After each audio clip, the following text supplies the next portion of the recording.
డబ్బు, అనారోగ్యం, ఉద్యోగం, వ్యాపారం, అప్పులతో బాధపడుతున్నారా? మీకోసమే లాంచ్ యువర్ ఫ్యూచర్ ప్రోగ్రామ్.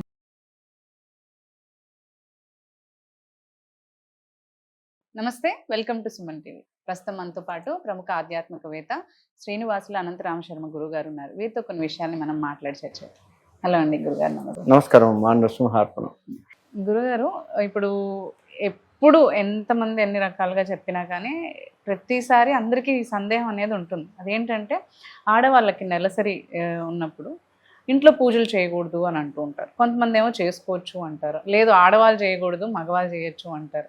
అసలు ఎలా చేసుకోవాలి? పూజలు చేసుకునే విధానం ఉంది అని అనుకున్నా కానీ ఇక్కడ పూజలు నెలసరి ఉన్నప్పుడు ఉదాహరణకి వెనకట నుంచి లెక్క వేసుకుంటే ఆడవారికి ఇబ్బంది ఉంటే ఆడవారిని ఇంట్లో పనులకు దూరంగా పెట్టేవాళ్ళు. బాగా వెనకటికి వెళ్తే వాళ్ళని ఊరవతల ఉంచేవాళ్ళు. ఊరవతల ఇళ్లల్లో గుడిసెల్లో ఉంచేవాళ్ళు. బాగా వెనకట లెక్కేస్తే ఇప్పుడు లేదు, సమాజం కూడా ఒప్పుకోవట్లేదు. ఇప్పుడు ఎందుకు ఉంచేవారు అంటే ఆడవారు రజస్వలైన దగ్గర నుంచి వారికి ప్రతి నెల వచ్చేటువంటి ఇబ్బందుల్లో వాళ్ళలో ఉన్నటువంటి బ్లడ్ బయటకు వెళ్తుంది, రక్తం. ఆ రక్తంలోంచి వారి శక్తి మొత్తం కూడా బయటకు వెళ్ళిపోతుంది, నీరసపడిపోతూ ఉంటారు. కాబట్టి వారికి ఈ సమయంలో ఋతుస్రావం అయ్యేటువంటి సమయంలో ఖచ్చితంగా వాళ్ళకి విశ్రాంతి అవసరము, రెస్ట్ అవసరము. అలా ఉండగలిగితేనే వారు మళ్ళీ ఈ 4 రోజులు 5 రోజులు అయిన తర్వాత మళ్ళీ శక్తిని పుంజుకొని ఎటువంటి పని చేయరు. ఇంకా నీరసం కారు కదా, అసలే నీరసం అయినారు, పని చేసి ఇంకెక్కువ నీరసం కారు కదా. కాబట్టి తిన్న ఆహారం కాస్త వంట బట్టి మళ్ళీ ఇంకొక 20 రోజుల వరకు కూడా వీళ్ళు శక్తిని పుంజుకొని ఉల్లాసంగా ఉండగలుగుతుంటారు, యాక్టివ్గా చేయగలుగుతూ ఉంటారు ఇంట్లో పని. అందుకని వారిని దూరంగా ఉంచుతారు, ఎటువంటి పని చెయ్యవద్దు అంటారు. ఇప్పటికే అది పాటిస్తే మంచిది. అటువంటి ఇబ్బంది ఉన్నటువంటి ఆడవాళ్ళని 5 రోజుల పాటు 5 రోజుల పాటు ఖచ్చితంగా వారికి ఒకవేళ ఆరోగ్య సమస్య సహకరించకపోతే కొంతమంది కొన్ని ఎక్కువ రోజులు కూడా ఋతుస్రవణం అవుతూ ఉంటుంది. అలా ఎక్కువ రోజులైతే ఎన్ని రోజులైతే అన్ని రోజులు వాళ్ళని దూరంగా ఉంచి ఎటువంటి పని చెయ్యకుండా ఉంచడమే ఉత్తమం. ఇంట్లో ఏమీ ముట్టుకోకుండా ఉంటే మంచిది.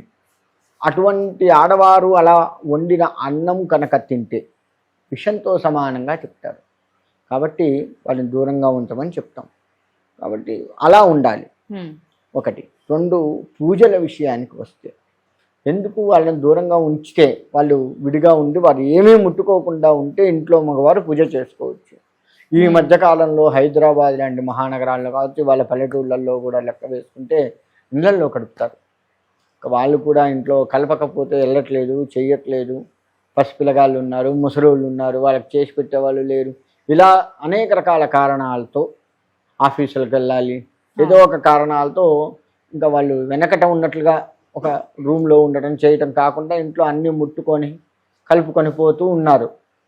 అలా ఉన్న సమయంలో ఎట్టి పరిస్థితుల్లో మగవాళ్ళైనా ఆడవాళ్ళైనా పూజ చేయకూడదు.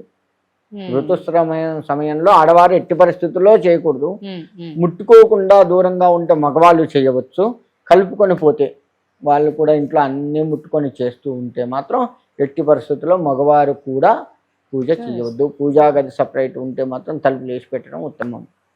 ముందే తెలుస్తుంది కదా ఆడవారికి వాళ్ళు రేపు వచ్చేటట్లుందని. దాన్ని బట్టి వాళ్ళు దేవుణ్ణి ముందే శుభ్రం చేసి పెట్టుకొని తలుపులు వేసి పెట్టుకోవడం ఉత్తమం. అందుకని పూజలు చేయకూడదు. ఎన్ని రోజులైతే మినిమం 5 రోజులు. ఎట్టి పరిస్థితుల్లో ఎటువంటి పూజకి అర్హులు కారు. 3 రోజులే కదా, 4వ రోజు తలంటి స్నానం చేస్తే అయిపోతుంది, పనికిరాదు.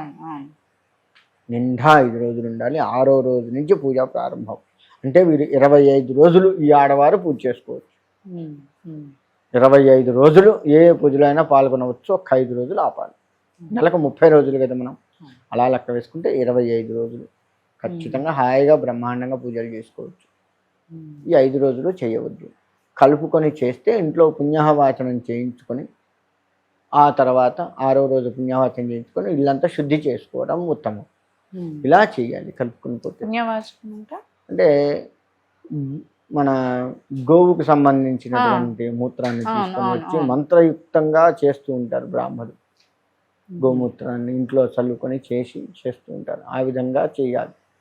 అలా చేస్తూ ఉంటేనే మనకి శుద్ధి అయినట్టు లెక్క. అలా చేయాలి తప్ప ఎట్టి పరిస్థితుల్లో ఇంట్లో కలుపుకుండా వాళ్ళకు విశ్రాంతి ఇస్తే ఉత్తమం. ఇటు ఆరోగ్యరీత్యా ఇటు శాస్త్రరీత్యా రెండు ఉపయోగాలే కదా. శాస్త్రంలో కలుపుకోవద్దని చెప్పింది. ఎందుకు కలుపుకోవద్దు అంటే శాస్త్రం కూడా ఎట్లా చెప్తుంది అంటే మన పరిస్థితిని కూడా శాస్త్రం అర్థం చేసుకొని చెప్తుంది. వాళ్ళకి విశ్రాంతి అవసరం కాబట్టి ముట్టుకోవద్దు, కలపొద్దు, వాళ్ళని దూరంగా ఉంచాలి అని శాస్త్రం చెప్పింది కదా. విశ్రాంతి అవసరం కాబట్టి వాళ్ళని దూరంగా ఉంటా అని చెప్పింది. ఇదంతా మూఢనమ్మకం ఇట్లాంటివి ఉండవు అని మనం ఇవాళ మాట్లాడుతున్నాం, కానీ కాదు, ఖచ్చితంగా ఉంది. శాస్త్రం మొత్తం కూడా మన శ్రేయస్సుని ఉద్దేశించే చెప్పింది, కానీ మన మీద పగలతోటి చేసి కాదు. ఏ శాస్త్రం అన్నా తీసుకోండి, అందులో మన బాగోగుల్ని ఉద్దేశించి మాత్రమే శాస్త్రం మనకు నియమాలు చెప్పబడి ఉంది. దాన్ని అర్థం చేసుకుని ఉండటమే ఉత్తమం. ఆ విధంగా ఎవరైతే ఉంటారో వాళ్ళు తరించిపోతారు. లేదు అంటే భగవంతుడి దయ వాళ్ళ ప్రాప్తం. అలాగే గురుగారు, ధన్యవాదాలు. మంచిదమ్మా.